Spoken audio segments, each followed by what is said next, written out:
Bismillahirrahmanirrahim. Assalamualaikum warahmatullahi wabarakatuh. Bagaimana kabarnya hari ini? Semoga anak-anak soli dan solihah selalu dalam keadaan sehat agar dapat mengikuti pelajaran dengan baik. Hari ini kita akan belajar tema C, peduli terhadap makhluk hidup, muatan pembelajaran ilmu pengetahuan sosial. Sebelum belajar, jangan lupa berdoa terlebih dahulu. Wilayah Indonesia membentang dari Sabang sampai Merauke. Bentang alam di Indonesia dibagi menjadi beberapa wilayah, yaitu dataran rendah, dataran tinggi, dan pantai. Dataran rendah adalah hamparan luas tanah dengan tingkat ketinggian kurang lebih 200 meter di atas permukaan laut. Istilah dataran rendah diterapkan pada kawasan manapun dengan hamparan luas dan relatif datar.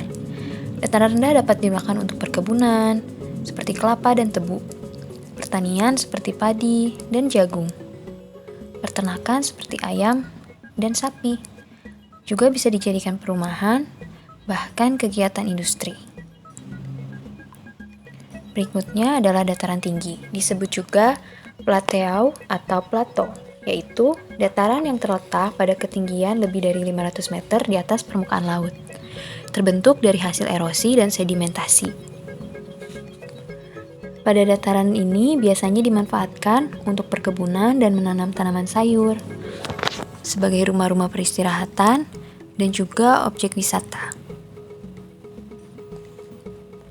Lalu ada pantai. Pantai adalah perbatasan antara wilayah darat dan wilayah laut.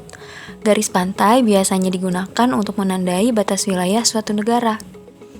Pada umumnya, daerah pantai digunakan untuk usaha pengeringan ikan, tambak, ladang garam, dan untuk objek wisata.